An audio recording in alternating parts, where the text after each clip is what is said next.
بسم اللہ الرحمن الرحیم۔ حضرت یوشع بن نون علیہ السلام آپ کا ذکر قرآن مجید میں صرف سورہ کہف رکو نمبر 9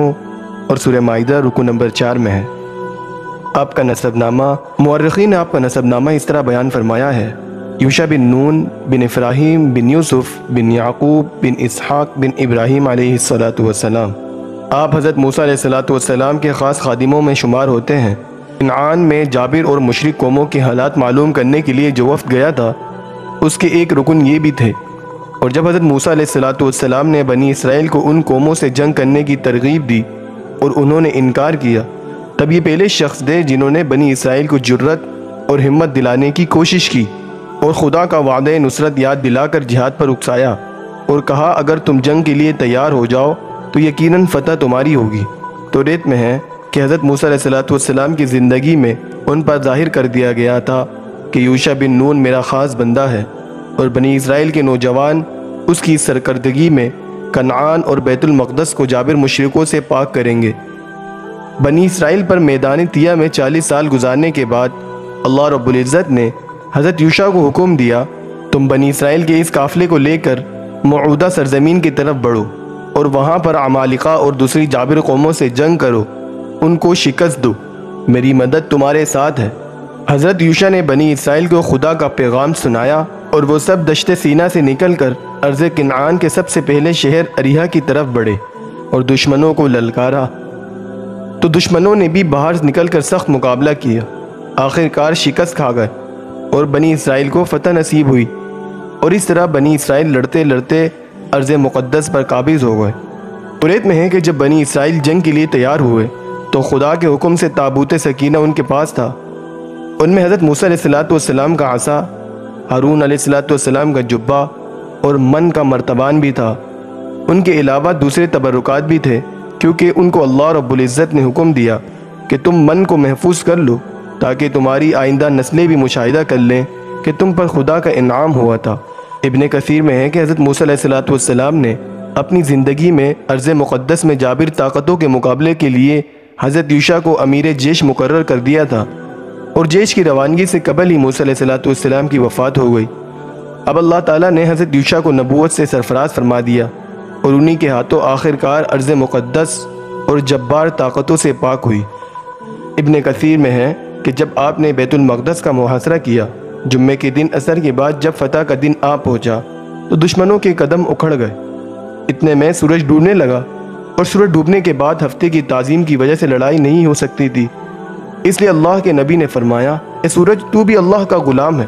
اور میں بھی خدا کا محکوم ہوں، اے اللہ اسے ذرا سی دیر کے لیے روک لے۔ چنانچہ اللہ کے حکم سے سورج رک گیا اور آپ نے دل جمعی کے ساتھ بیت المقدس کو فتح کر لیا۔ دوسری روایت میں ہے کہ اس قدر مال غنیمت ان کو حاصل ہوا کہ اس سے قبل انہوں نے اتنا مال کبھی نہیں دیکھا تھا۔ فرمان خدا کے مطابق آگ میں جلانے کے لیے آگ کے پاس لے گئے، لیکن آگ نے اسے نہ جلایا۔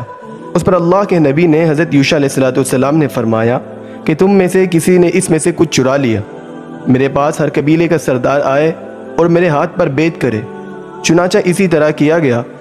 ایک قبیلے کے سردار کا ہاتھ آپ کے ہاتھ سے چپک گیا، آپ نے فرمایا تیرے پاس وہ خیانت کی چیز ہے، جا اسے لے آ۔ اس نے ایک گائے کا سر جو سونے کا بنا ہوا تھا پیش کیا، جس کی آنکھیں یاقوت کی اور دانت موتیوں کے تھے۔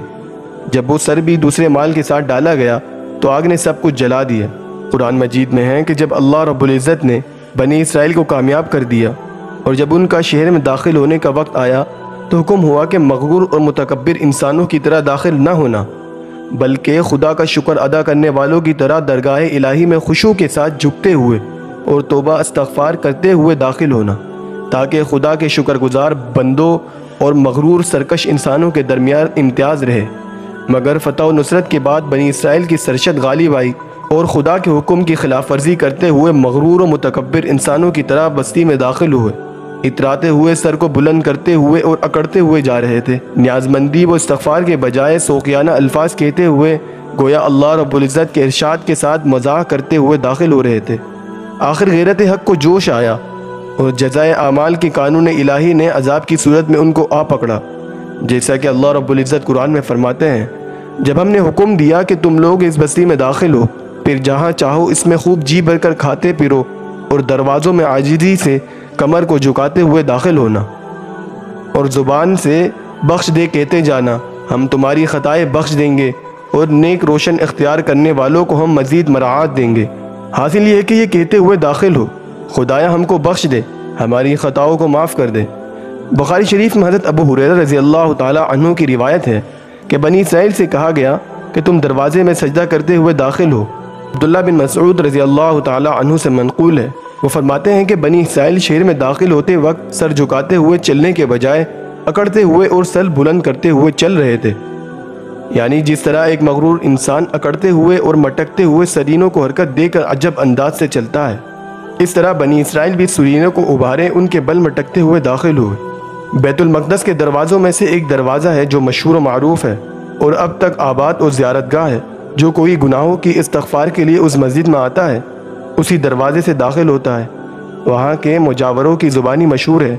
کہ اس دروازے سے داخل ہونا گناہوں سے پاک ہونے کا سبب ہے۔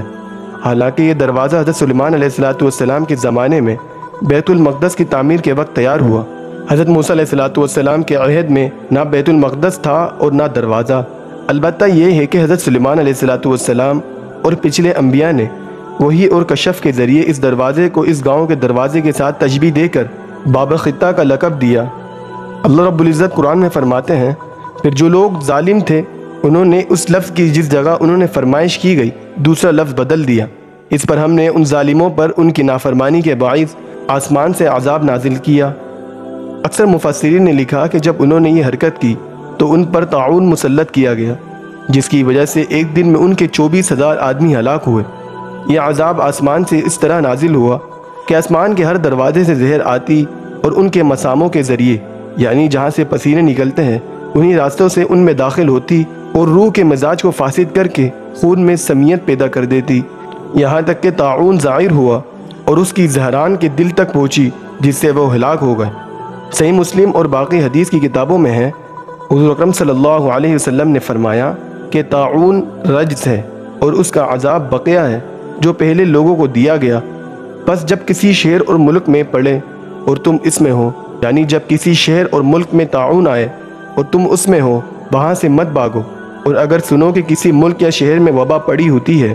تو اس میں مت جاؤ۔ تفسیر حقانی میں ہے کہ جس زمانے میں یوشع علیہ السلام نے اریحہ پر حملہ کیا تھا اس زمانے میں دریائے یرون پر پل نہ تھا۔ جس طرح حضرت موسیٰ علیہ السلام نے کلزم کو پار کیا، اس طرح آپ بھی دریا کے بیچ سے خوش ہو گیا تھا اور تمام بنی اسرائیل اتر کر شہر اریحہ پر حملہ آور ہوئے۔ رفتہ رفتہ وہ تمام ملک فتح کر کے بنی اسرائیل کو تقسیم کر دیا اور نابلس کے پاس حضرت یوسف علیہ السلام کے تابوت کو دفنایا۔ یہیں پر حضرت یوسف علیہ السلام کی قبر مبارک ہے۔ آپ نے حضرت موسیٰ علیہ السلام کی وفات کے 28 سال بعد انتقال فرمایا۔ ناظرین گرامی، آج ہمارا حضرت یوشع بن نون علیہ السلام کا قصہ مکمل ہوا۔ ربنا تقبل منا انک انت السمیع العلیم۔